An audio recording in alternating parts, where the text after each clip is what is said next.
The Field of Honor began in Utah and has become popular in other states, including North Carolina. This is the third year we are celebrating our very own Field of Honor at the Airborne and Special Operations Museum here in Fayetteville. The field is intended to honor those who have served or are currently serving our country. Larry Klubine, chair of the Field of Honor, tells us more about it. The Downtown Alliance has sponsored, this is the 10th annual year of Glory Days. And Glory Days is a sponsor of the Field of Honor.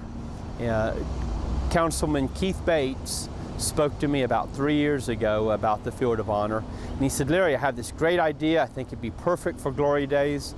And come out and let me show you some pictures. So I went out to his car, I took a look at it. A couple months later, my wife and I were going to visit my family in Kansas, and we drove past a sign that said Field of Honor. So we took that exit, and we were amazed at how it looked to see hundreds of American flags displayed in rows. And we brought that idea back to the Downtown Alliance. The board said, this is a great idea. It'd be a perfect fit. And since then, it's become part of Glory Days, which is really our attempt to honor the military and to have a nice Memorial Day celebration, and it's kind of grown a little larger. Well, the Field of Honor originated in Utah after 9/11 as a way to honor those who lost their lives. And Fields of Honor have spread across the United States. There are, this year, about 250 communities have sponsored a Field of Honor. In Fayetteville, North Carolina, this is our third Field of Honor.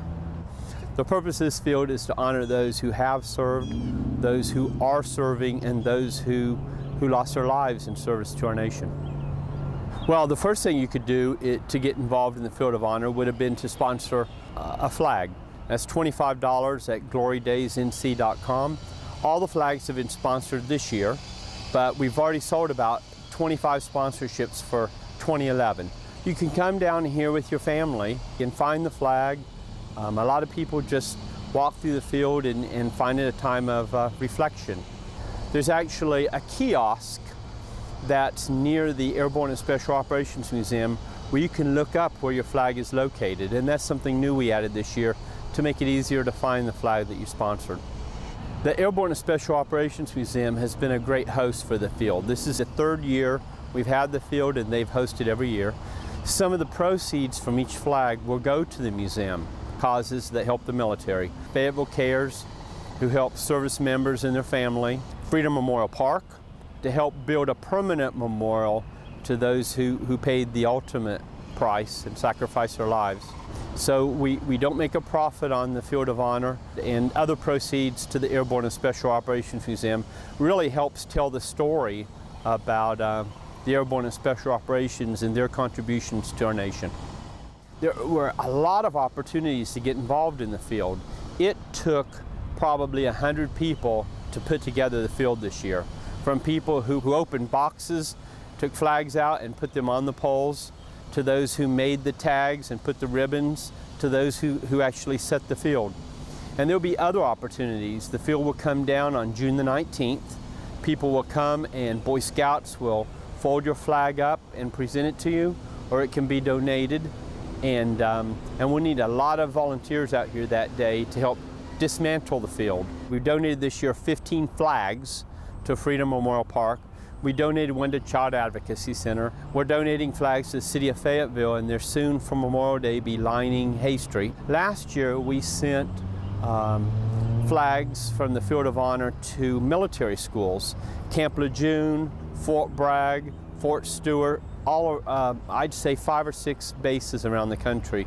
If you have a flag that's in bad shape, if you bring it by on June the 19th, the Boy Scouts will properly dispose of it.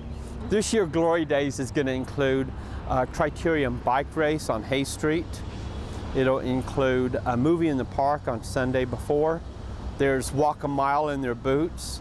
So Glory Days continues to grow, and as it does, the Field of Honor, I think, is a strong anchor for Glory Days, and just symbolizes in a powerful way how our community feels about the service of those in our armed forces. I'd like to invite the community to come down, be a part of the Field of Honor by walking through the field, and also take a look at this first phase of North Carolina's Veterans Park.